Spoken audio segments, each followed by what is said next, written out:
over the last couple of weeks have looked probably the freest, at least I've ever seen you play. Is that the same way you feel?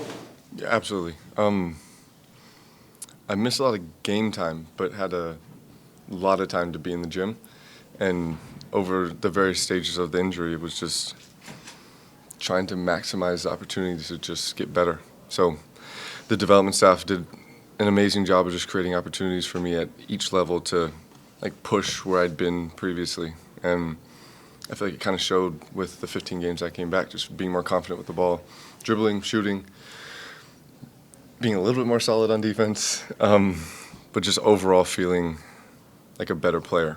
And huge testament to the development staff and their willingness to just pour into me even when I couldn't jump, couldn't run, but still finding ways for me to get better.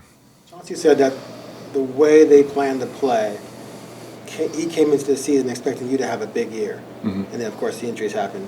And then, of course, like Danny just said, you thrived the last few weeks here. Does that make you pretty excited to carry all that into next year and really expand your game and your role? And you do have an option, I think, on your contracts, but are you looking forward to having a full season doing what you do with this group? Yeah, I mean, that's what I told most of the coaches in the locker room. It was just I can't wait to get a full season under our belts because this whole year, especially as we forged our identity as being a defensive team, I was just chomping at the bit. Me and Roy are talking about how fun it would be to have me out there as well. Imagining the lineups that we could throw together. So yeah, absolutely. Chauncey getting his extension is really exciting and definitely makes me optimistic for running it back with these guys. So. Right before you came back from the injury, you said you weren't quite sure how you'd fit in with the group. Now that you had the 15 games, how did you see that play out? Yeah, I mean, I still don't feel like we got a good look at our whole squad and how I fit into that. But as far as the guys who were available and how I was able to play with them, it felt great. And it was pretty seamless. Not super surprised. I feel like I've always just been that kind of player who can get in where he fits in. And I think just for me trying to elevate that and being able to do that a little bit this season was a good feeling. From your vantage point, as someone with the team all the time but not necessarily playing until recently, what happened between the start of the season and now that turned some of the more recent results around? I think in any team you have you try to forge this identity of who you want to be, and for us for a long time it only existed conceptually. This is who we want to be, this is who we claim we are. But over the course of the season, we were able to do it and improve it to ourselves. And I felt that just compounded on itself. And it just built this momentum that became this really beautiful thing. And then now it becomes clearer for guys where they fit in, how they show up. And instead of having to get guys to play a certain way, it became, this is just how we play. And if you step on the court, this is how you're going to do it. A bit more of defensive qualities and mindset in this team compared to other teams and rosters you play with? Do you say that again? Do you feel like there's more of a defensive mindset and qualities in this group compared to other teams and rosters that you play with? Yeah, I mean, I don't even feel like we got to really explore the extent of our defensive lineups and what we could really do. Yeah, I mean, defensive mindset, it's a defensive identity. And it became this very contagious thing. And honestly, I think Tumani played a big role in that. When you can see someone have that much success and that much impact, it just becomes contagious. And everyone started to pick up on it, and it became, like I said, our identity. Do you still have levels that you want to get to as a player and things you want to keep adding to your game? Yeah, and I feel like over this year, I felt more connected to the path of getting there than I ever have. And honestly, that just says a lot to our coaching staff and the development staff of just making me feel like there's a way to get better. Obviously, we can all sit here and look at the numbers and be like, oh, you could be better at this, this, and that. But how do you get better? And that's something that really sets coaches and development coaches apart, is how do you make a good player better?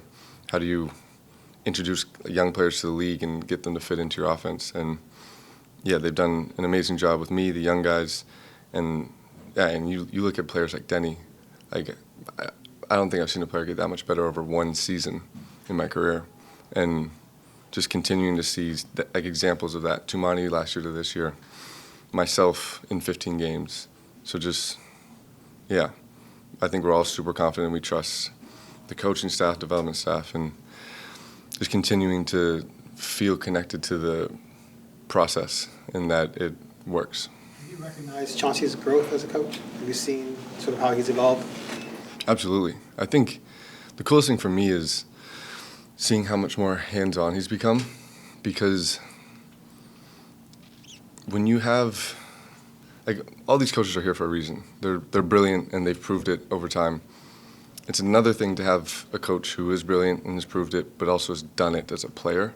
So to have the coaches go over the play, but then have Chauncey grab the ball and then show you how it's supposed to be done, it just takes things to another level. And he does it on both ends, offensively and defensively. And his willingness to just continue to do that day in and day out and just grab an individual, like a specific moment, and make sure that it's what he wants it to be. And that creates this like level of accountability where it's like, okay, well, this, I don't know how old Chauncey is at this point. This guy can come in here and do it. Like, we have no excuse. So, yeah. It's all fun and games till he pops something, right? Right. Geez, a couple of times, just here, you've said the young guys. You're not that old yourself, but do you find yourself kind of sliding into a leadership role? Because I've talked to these guys throughout the season. A lot of the young guys have mentioned coming to you, and despite you not being older, you're willing to impart on them, where some guys around the league see that as a threat. Is that a space that you think you've grown in? For sure. It was uncomfortable, but, I mean, I couldn't play. So at some point I had to figure out how am I going to stay engaged, and then how am I going to create an impact? And also learning just like for myself, like what are the things that I value being a part of this game. And a huge part of it is like community and feeling like you're a part of something important. And my way of creating that for myself was to pour into some of the younger players. And just seeing so many of them have similar struggles as me, and honestly a lot of them just fitting a similar archetype of just being like a next action defensive type of player, and trusting that I've seen enough of this to be able to impart something of value for them. And yeah, just trying to take advantage of those opportunities. And I mean, also to speak to like these guys, like we have a group where there's just no ego, and it's like the willingness to receive feedback is honestly a huge thing, because you got players who've seen a lot, they know a lot, but if the person you're talking to doesn't want to hear it, like there's no value to be exchanged. So these guys are extremely receptive, and they all want to get better, and they're all willing to learn and listen. So